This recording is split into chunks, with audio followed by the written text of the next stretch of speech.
Okay. Are we right? All done? Okay, thank you very much, everybody, and thank you for being here on what is a very beautiful morning for the G20 Foreign Ministers meeting, a very important meeting. As I said, this is also the day of the Pacific Island Forum Foreign Ministers meeting in Suva, and I was privileged to attend the opening and the first part of the discussion virtually, and I look forward to meeting with many of my colleagues, counterparts and others in Suva next week when I accompany the Prime Minister for the PIF, Pacific Island Forum Leaders meeting, a very important meeting in which we discussed the importance of regional unity in the current strategic environment, as well as our collective international advocacy, including on the key issue of climate change, the central and most important national security and economic challenge facing the region. As you know, the Australian Government is bringing new energy and new resources to our engagement with the Pacific family, and that will be reflected in the meeting today and next week. This morning here at the G20, obviously, and it's a very important meeting. Labor has long advocated for is the premier global economic forum and a key forum for navigating the challenges the international community faces. And today Indonesia is particularly focusing on food and energy security, as well as the importance of multilateralism. We all know that those matters, those key principles, are threatened by Russia's illegal and unprovoked invasion of Ukraine. It is a gross violation of international law. It undermines the principles and values that the community of nations have come together to sign up to in the context of the United Nations and the post-war settlement. I also want to make this point. Russia alone is responsible for its actions and for the consequences of those actions, including the human and economic suffering that it is causing. And I hope this meeting today is an opportunity for many nations to come together to continue to place pressure on Russia in relation to those matters, but also to address those critical issues, particularly of food and energy security. I also want to indicate, as you know, I'll be meeting the Chinese Foreign Minister Wang Yi at the end of the day. I reiterate what I said yesterday. We believe it's in the interests of both countries for the relationship to be stabilised. I look forward to an open discussion with my counterpart. It'll be an important opportunity to engage on bilateral issues. Now, we all know we have our differences. There are challenges in the relationship. But we believe engagement is necessary to stabilise the relationship. The approach of the Australian Government will always be centred on Australia's national interests. That is how we will approach this meeting. That is how we approach all of our international engagement. And we will do so calmly and consistently. We will do so diplomatically and directly. Happy to take questions. Did China first propose that meeting with you this evening, or did Australia? Look, we've been, obviously indicating very publicly we're open to engagement. I think I said that again yesterday, and these matters are fluid, but we're pleased that a meeting has been arranged. We've got a laundry list of issues we need to deal with. A laundry list? Yeah, a long list of issues we need to deal with China. What's top of your agenda today in this bilateral? Will it be Changlei, the Russian war, trade coercion, Solomons?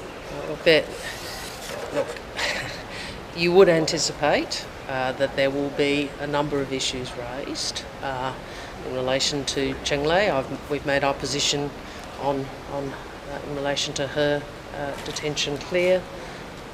I've made the point she has 2 children. We've made our position in relation to Dr. Young clear. You would anticipate that there are a number of issues raised. As I said, we will do so diplomatically and directly, and rather than projecting everything we're going to say. Do you think China has a genuine desire to normalise relations with Australia without preconditions, or do you think they're looking to see what concessions they can get from a new government? I'll let China speak for China. I can speak for us. We're clear. We won't be making any concessions when it comes to Australia's national interests. Beijing has warned overnight not to compare the Russian war to the Taiwan question. The Prime Minister Albanese seems to have done that. Is that our position, or is that... Well, our position in relation to Russia and Ukraine is that Russia's actions constitute an abrogation of the UN Charter. It constitutes an abrogation of international law and the key principle that has enabled international peace and security for decades in all of our lifetime, which is another state will not, by threat or force, compromise or infringe upon the territorial integrity of another. That is the case. In relation to Taiwan, 2 points. There's a bipartisan position on a one China policy. Second point, I think there is a bipartisan position now that we support the status quo, and we would work with others to urge that there be no unilateral change to that status quo. What's the best case scenario out of these talks today? I mean, are you hoping for a reset or just to turn a permafrost relationship on? I like the image there. Is that yours or someone else's? Look, okay.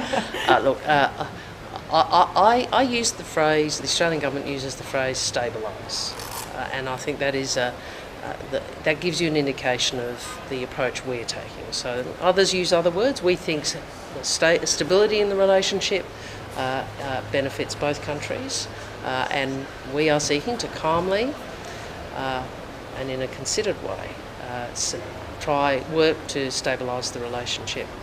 This will be the second meeting between ministers in a few weeks on the sidelines of multilateral events. Is the next step to sort of have a pre-planned, bilateral meeting in one of the two countries, and will you extend that invitation to?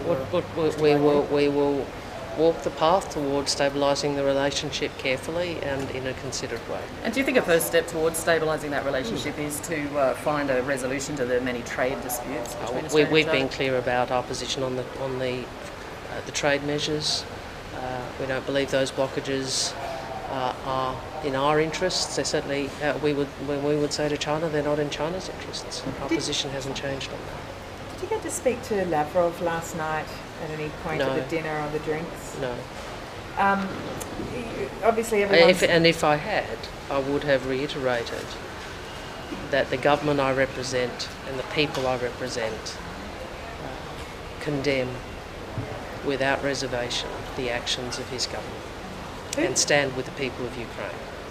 President Putin said overnight that they're just getting started in Ukraine. Yes. Not really the right preconditions, is it? We're getting... Let's remember what's behind those tough words, shall we? What's behind those tough words are the death of men, women and children, the attacks on civilians, the use of rape and sexual violence as a weapon of war. So let everybody remember what Mr. Putin is talking about when he uses those words. Has there been discussion with any other of the ministers you've met about some of the measures that might be taken today to send a clear rebuke to the Foreign Minister from Russia here?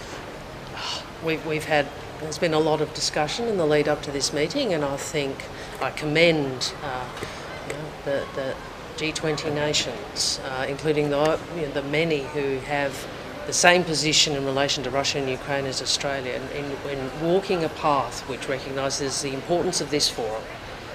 The world needs to engage at this difficult time, but doing so in a manner that continues to condemn what Russia is doing, and I think and recognising the important role and leadership of Indonesia and people. I think there has been a lot of constructive dialogue behind the scenes to get to the point we are today. Thank you very much. Thank you.